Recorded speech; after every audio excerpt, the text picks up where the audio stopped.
সাপ্তাহিক ছুটির দিনে বাজারে ক্রেতার আনাগোনা অন্য সময়ের তুলনায় কম।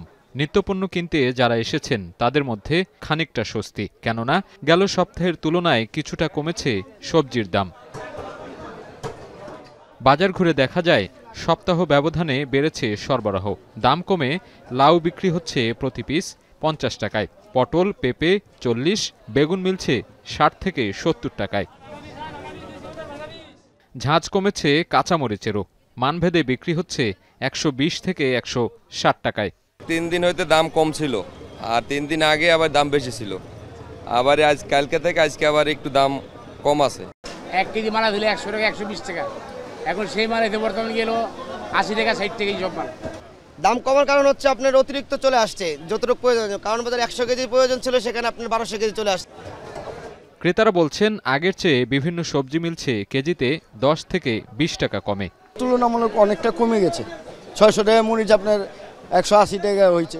60 থেকে 70 টাকা নিচে কোনো তরকারি ছিল না, বাট গত 2 দিনে এই কারফিউ একটা শিথিল করার পরে দেখা যাচ্ছে যেটা যে সবজির দাম কিছুটা কমছে। মানে আমাদের মানুষের নিম্নবিত্ত তো বেশি, আর একটু কমলে মনে হয় মানুষের জন্য আরেকটু স্বস্তিদায়ক হবে আর কি। বিক্রেতাদের দাবি গেল সপ্তাহের তুলনায় পণ্যের সরবরাহ বাড়ায় দাম নিম্নমুখী, তবে বেচা বিক্রি কম। মুরগির বাজার স্থিতিশীল রয়েছে। ব্রয়লার বিক্রি হচ্ছে 180 টাকায়, সোনালী 280 থেকে 290 টাকা ও দেশি মুরগি বিক্রি হচ্ছে 600 টাকায়। বিক্রেতারা বলছেন দাম সহনীয় হলেও রয়েছে ক্রেতা সংকট। বেচা কিনে খুব একটা ভালো না, তো বৃহস্পতিবারে একটু ভালো হয়েছে, শুক্রবার আজকে অনেক কম। আজকে বেচা কিনা কম, কাস্টমার নাই। মাছের বাজারে দাম কিছুটা ঊর্ধ্বমুখী। পাবদা 650, রুই 400 থেকে 450, শিং 700, ট্যাংরা 750 টাকা কেজি দরে বিক্রি হচ্ছে।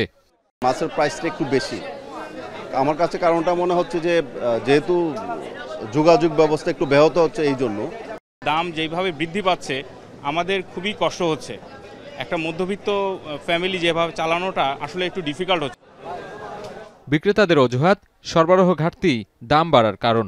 মাছ আসতে পারে না, গাড়ি ভাড়া বেশি, তা আমরা গাড়ি ভাড়া বেশি দিয়ে আনলে তো আমাকেও কিনতে গিয়ে একটু বেশি পড়ে জায়গা। সঠিক সরবরাহের মাধ্যমে দাম স্থিতিশীল রাখতে নজরদারি বাড়ানোর তাগিদ ক্রেতাদের। সাজিদ আরাফাত, এখন, ঢাকা।